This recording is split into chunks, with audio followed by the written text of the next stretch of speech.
এই যে আজকে ইরানের প্রেসিডেন্ট মারা যাওয়ার খবর সারা দুনিয়া জানতে পেরেছে না?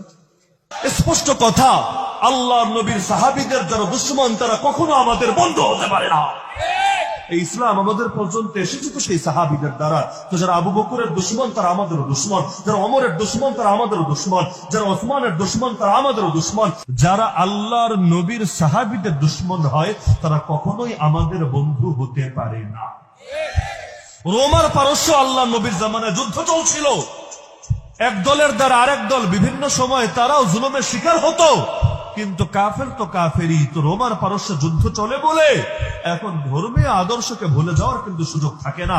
আর এই রাফিজ শিয়াদের আবার অনেক শাখা গোষ্ঠী আছে, কিন্তু ইরানের মূলধারা শিয়াই হলো ইসনা আশারিয়া শিয়া, যারা 12 ইমামে বিশ্বাসী, যারা কাফের হওয়ার ব্যাপারে উম্মতের কোনো দ্বিমতই নাই।